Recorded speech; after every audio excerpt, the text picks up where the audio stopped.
पिछले कल हिमाचल प्रदेश में एक और कोरोना वायरस पॉजिटिव केस सामने आया है।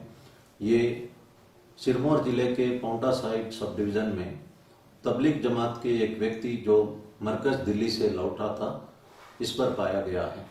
ये पहले से क्वारंटाइन में था और पहले नेगेटिव आया था, अब दोबारा टेस्ट करने पर पॉजिटिव पाया गया।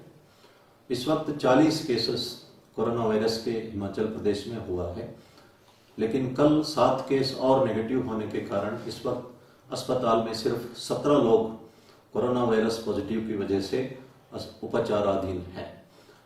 हिमाचल प्रदेश में स्थिति अभी भी बेहतर है। देश में केसेस बढ़ रहे हैं, लेकिन देश में भी लॉकडाउन होने के उपरांत पहले 3.4 डेज में डबल होता था, अब केसेस जो है 7.5 डेज में डबल हो रहा है। ये लॉकडाउन का फायदा पूरे देश को मिला है। कल एपिडेमिक एक्ट के अंतर्गत सरकार ने एक ऑर्डिनेंस पास किया है। जो व्यक्ति डॉक्टर्स या पैरामेडिकल स्टाफ के ऊपर हमला करता है उस पर एफआईआर होगी और तुरंत गिरफ्तारी होगी।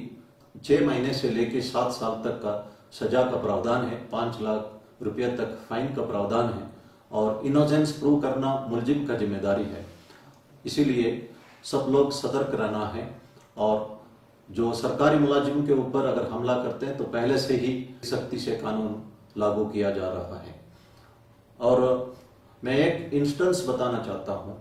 इंदौर में आपने देखा होगा, जो हेल्थ वर्कर पीपी किट में था उसको चेज कर रहे थे, लोग पत्थर फेंक रहे थे और डंडा फेंक रहे थे। पहले इंदौर में सिर्फ 4 केस होते थे, आज 900 केसेस हुए हैं। जब हम हेल्थ वर्कर्स और पुलिस और सफाई कर्मचारियों को सम्मान करना भूल जाते हैं तो बहुत कीमत हमको चुकाना पड़ सकता है।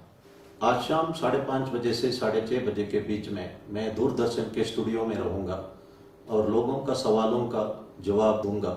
और आपके मन में अगर सवाल है तो आप इस समय मेरे से पूछ सकते हैं।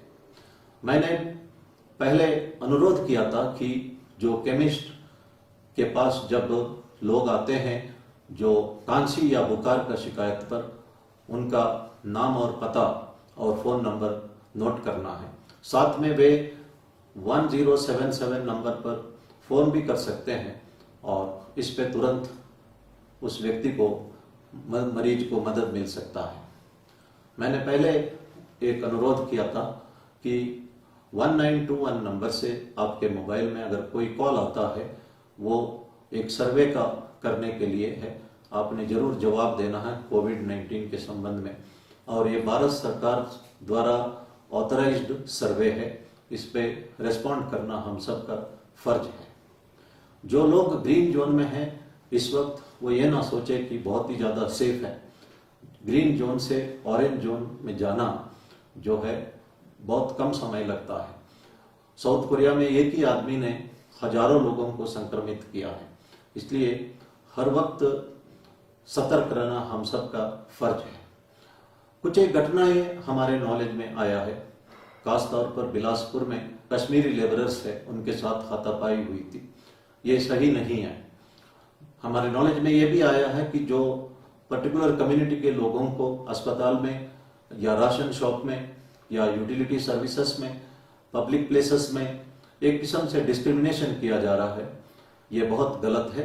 भारत देश विविधता में एकता के लिए पूरे दुनिया में मशहूर है। The unity despite diversity. We have diversity of region, religion, language and caste. लेकिन समय ऐसा आया है कि इससे ऊपर उठ के हम सबको एकजुट होने की आवश्यकता है।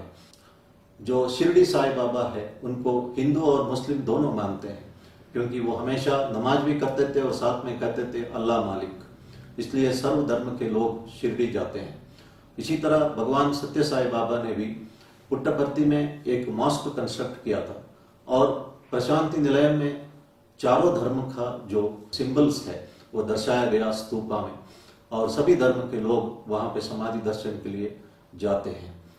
और भगवान बाबा ने एक बात कही है, I have come to make a Hindu better Hindu, a Christian a better Christian, a Muslim a better Muslim. I have not come to found any new religion और सेक्ट। ये बात सच भी है। उन्होंने ये भी कहा था, there is only one caste, caste of humanity, there is only one religion, religion of love, there is only one language, the language of heart. और उन्होंने कहा था कि जिस नजर से हम दुनिया को अगर हम देखते हैं वही दुनिया हमको दिखती है।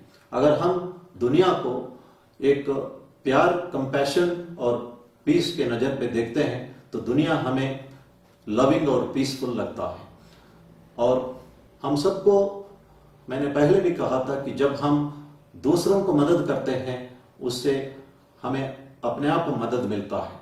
इसका मैंने एग्जाम्पल भी दिया था। आज मैं कहने जा रहा हूं कि जब हम दूसरों को विश करते हैं, दूसरों का भला चाहते हैं, उससे हमें अपने आप को फायदा होता है।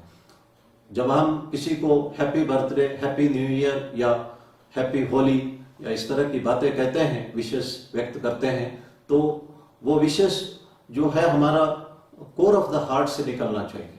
उस आदमी को भी फायदा होगा और हमें भी फायदा होगा।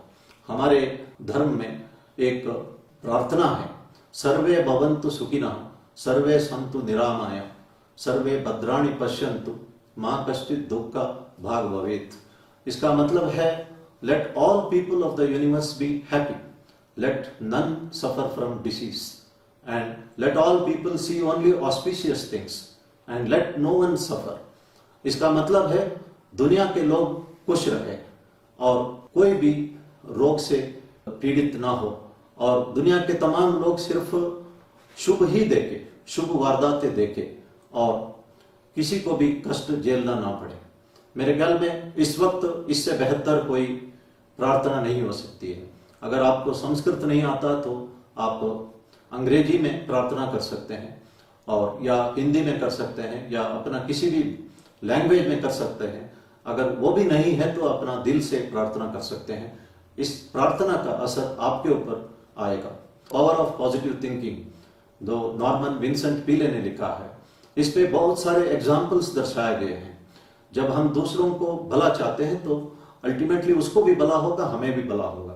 इसी तरह हमारे जो शत्रु है, जिन्होंने हमें नुकसान पहुंचवाया था, अगर उसको भी हम भला चाहे, 3-4 महीना लगातार कहे, तो ऐसा एक वारदात उन्होंने मेंशन किया, जब लिफ्ट में वो दोनों लोग मिलते हैं और सडनली जो वो शत्रु जो है अपने आप उनसे अपोलोजाइज करता है, माफी मांगता है और कहता है कि मेरे से गलती हुई, मैं आइंदा आपको भला करते जाऊंगा, और किया भी है।